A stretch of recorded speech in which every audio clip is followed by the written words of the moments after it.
पूज्य गुरुदेव के चरणों में दीवर नमोस्तु। महाराज श्री कुंडलपुर पंचकल्याणक ना भूतो न भविष्यति।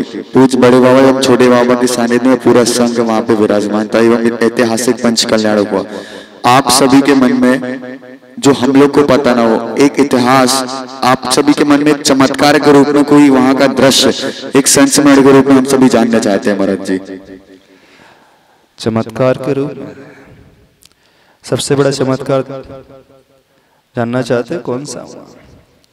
जब वहां की कमेटी कुंडलपुर महोत्सव की तैयारी कर रही थी, कमेटी के कुछ लोग, अध्यक्ष महोदय हम लोगों के पास आगरा में आए थे और वो भूमिका बना रहे थे कि बहुत जल्दी वहां पर नवंबर दिसंबर में ही पंचकल्याणक होना है।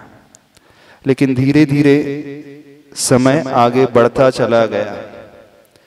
जब समय आगे बढ़ता चला गया, आचार्य भगवान ने कोई संकेत नहीं दिए तो वहां की कमेटी आश्वस्त हो गई है अब 4-6 महीने तो पंचकल्याणक होना ही नहीं। तो जब से पंचकल्याणक शुरू होना था, ठीक 5 दिन पूर्व आचार्य भगवान ने घोषणा कर दी थी वसंत पंचमी के दिन कि 5 दिन बाद पंचकल्याणक होंगे, पक्का होने वाले हैं ही। तो जैसे ही लोगों ने सुना, कमेटी वालों ने सुना, तो सबकी हवा खिसक गई, हाथ पैर कांपने लगे, कैसे होगा। और ये इम्पॉसिबल बात थी। कमेटी की क्या कहे, संघ में जितने साधु जितने मुनिराज थे सब कहने लगे कम से कम आचार्य भगवान को पहले से तो संकेत देना चाहिए, ये तो हो ही नहीं सकता। उस समय हमने देखा आचार्य भगवान का आत्मविश्वास। उस समय हम लोगों ने देखा कि आचार्य भगवान की वह दिव्य शक्ति। ये पंचकल्याणक न कमेटी ने कराया न गवर्नमेंट ने कराया, ये पंचकल्याणक जो कार्य कराया है वो साक्षात देवताओं ने उतर करके कार्य कराया। ये किसी की बस की बात थी ही नहीं, ये पूरा असंभव कार्य था। पूरा मुनि संघ ये सोच रहा था असंभव है, कमेटी वाले सोच रहे थे असंभव है, कैसे संभव हो पाएगा। तो पर लेकिन आचार्य भगवान एकदम निश्चिंत थे। जिस दिन उन्होंने घोषणा की सारे लोग चिंतित, और आचार्य भगवान बड़े मुस्कुरा कर के बैठे हुए वैयावर्ती करवा रहे थे, बड़े प्रसन्न हंस रहे थे। हम लोग कह रहे थे आचार्य भगवान कैसे होगा, कोई तैयारियां नहीं है, कमेटी वाले के हाथ पांव फूल रहे हैं, वे हाथ पांव खड़े कर रहे हैं, कैसे होगा, थोड़ा सा से और पोस्टपोन कर दें ताकि अच्छे से हो जाए, सारी व्यवस्था हो जाए। और सबसे बड़ा डर कोरोना का डर। पर आचार्य भगवान का आत्मविश्वास, अथवा यूं कहें आचार्य भगवान भविष्य दृष्टा है।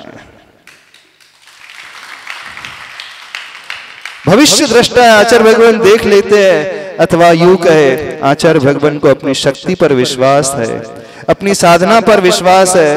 देवावितस्य प्रणमन्ति जस्य धम्मे सयामणम्। देव लोग भी उसे नमस्कार करते हैं जिसके हृदय में धर्म है, सच्चा धर्म है, साधना है। बस कुंडलपुर के उस महोत्सव को देख करके पूरा विश्वास जो अंदर बैठा था अब साक्षात प्रकट हो गया कि कैसे देवता लोग आकर के वो सारे इंतजाम कर लेते हैं। हमें भ्रम रहता है कि हम कैसे कर पाएंगे अथवा हम लोग कर रहे हैं, ऐसा नहीं होता है। जब संगम में आचार्य भगवान की सुबह, दोपहर और शाम को वैयावृत्ति करते थे, आचार्य भगवान के चेहरे पर एक क्षण के लिए भी कोई चिंता की लकीर नहीं आई। कैसे पॉसिबल होगा, कौन आकर के करेगा, सारी व्यवस्था, कैसे पात्र आएंगे, इतनी बड़ा महोत्सव, इतनी सारी प्रतिमाएं, हजारों की संख्या में प्रतिमाओं को प्राण प्रतिष्ठा करना है, उन्हें सूर्य मंत्र देना है। और आचार्य भगवान का स्वास्थ्य अनुकूल नहीं, प्रतिकूल था। तो ये चमत्कार तो जिन्होंने देखा है, खासकर हम लोगों ने भीतर से देखा, आप लोगों ने तो बाहर से देखा होगा।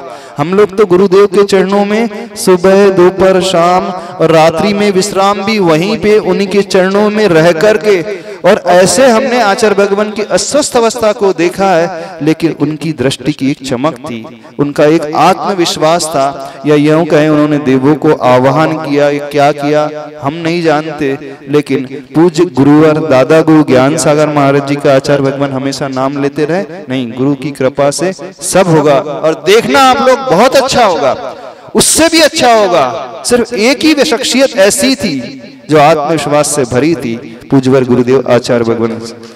उसके अलावा सारे जितने लोग थे, संघ के साधु, आर्य, सब लोग चिंतित थे कैसे संभव होगा। तो ये बड़े बाबा की सेवा में रत वे देवता लोग हैं ना, वो बड़े बाबा की अकेले सेवा में रत ही रहते हैं, वो आचार्य भगवान की चरणों की सेवा में भी रत रहते हैं, अप्रत्यक्ष रूप से परोक्ष रूप से रहते हैं।